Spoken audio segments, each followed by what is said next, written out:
conference that we host here. This year we'll have the fortune to have two conferences that preceded this.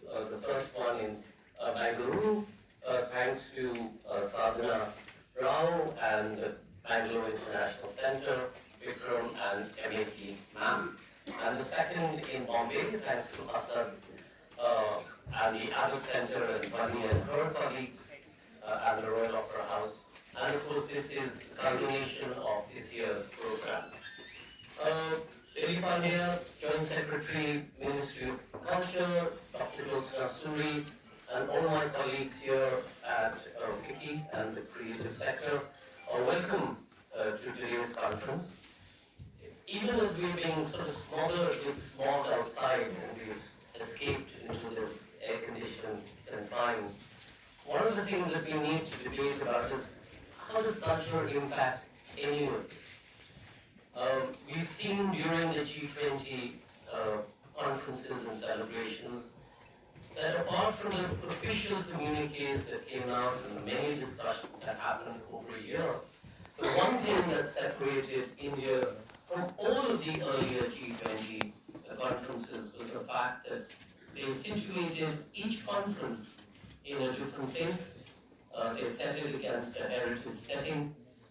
They allowed our visitors and guests from across the world to come in and experience India, not just the Delhi of India or the Mumbai of India or India of a capital city, but really India through the lens of culture and heritage and tradition and food and textile and visual arts. And Lily Pandya, thank you so much. I think the Ministry of Culture really, in so many different ways, was able to celebrate the very essence of India. That's what culture does. It grounds us, it gives us a sense of identity, it creates for us a sense of space, especially today where families migrate out of their homes or their villages or their towns and go to larger cities. The anonymity of a large city, you still carry an essence of your culture and your tradition, and that makes you who you are. India celebrates diversity in so many different ways, through its languages, through its customs, through its traditions, through the very way of wearing a dhoti or a sari. And that's really in many ways representative of our age-old culture. We assimilate different cultures from across the world, we adapt, we work together, and we create something that's far richer as we're seeing today and experiencing it. The other thing that culture does is it pushes back against hatred, or the narrative of hatred. Today, even as there are wars that are being waged across the world with terrible loss of life, the one thing that we can certainly look at is, can we get culture to be able to understand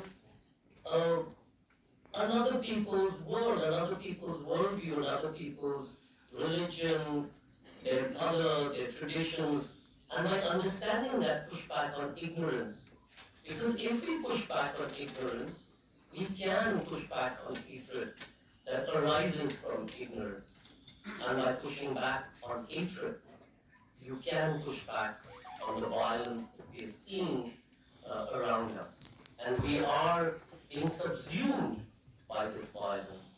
And culture again plays a very important element here. Some years ago, I was invited by the National Endowment of the Arts in the United States, the Senate Committee for Finance, to come and make a presentation on why the NEA budget in the Trump's first year shouldn't be cut to zero as had been proposed. And 5 of us had come together from across the world. I tend to get invited because I've got long hair and it's white, so people think he has something to say. So I said to the Senate committee, I said, Senators, should you cancel the budget for the National Endowment of the Arts as you're proposing to do, and take away the much needed money for your orchestras, for your operas, for all of the wonderful museums that you will support, well, then the only culture that you will be known for, or America is known for, is its gun culture. And therefore it's vital for you to continue to support this program. And of course, thanks to their wisdom, They increased the budget for the NEA, which has continued to grow. Even when we look at the SDGs today, and we're looking at 2030 as achieving the SDGs, all of us know that that's not going to be necessarily plausible or even possible given the state of the world and its climate. But if you were to achieve all of the SDGs that are listed, then you can only do it through understanding of the culture of different parts of the world. Because if you don't understand the culture, how do you address the basic problems there? Yesterday at dinner, Arun Myra, who's formerly with the Planning Commission and used to be the president of the Boston Consultancy Group, gave an example. He said, they've gone out as part of Helpage Africa because he's the chair there, and one of the programs that supported was looking after goats. So for the grandmothers, it was an elders program which was being supported, but the grandmother was given a bunch of goats. And they also saw all of these kids, the grandchildren there. So he asked whether the grandchildren were going to school. And he was told, no, the grandchildren can't go to school because they have to look after the goats that have been given to the grandmother to help her. He said, okay, so, their malnutrition, do they get milk from the goat? And he said, no, these are not milk-bearing goats, these are goats for mutton, for meat, and they're sold. They said, so do the children get to eat some of the mutton? Oh, no. Because the mutton is very expensive, so it goes to the slaughterhouse and it gets sold.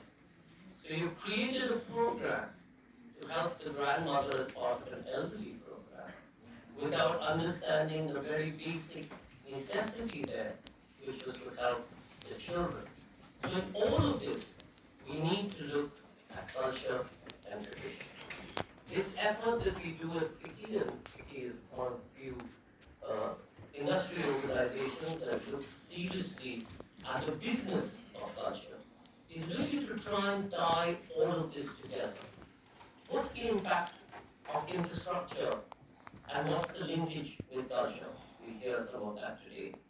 Why is it that it's imperative that all our education programs must have an essence of culture built into it so that you're able to ensure that young people understand empathy, governance, civil responsibilities and duties as part of culture, and we'll talk a little bit more about that. Equally importantly, because we are at FICCI, is in many ways, can culture create wealth? UNESCO is here, Union is here. We know that culture contributes to intangible wealth in a way that cannot be calculated. But can it also contribute to wealth by creating jobs, by contributing to local economies, by being able to integrate the infrastructure of the place and build community? All of this is vital in the development of culture. And this is what we are here to discuss today. I do hope that all of you will contribute to the conversation.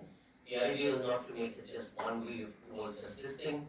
So do raise questions, do entertain discussions on this, and there's time in between sessions as well as continue to have these discussions. So please do that.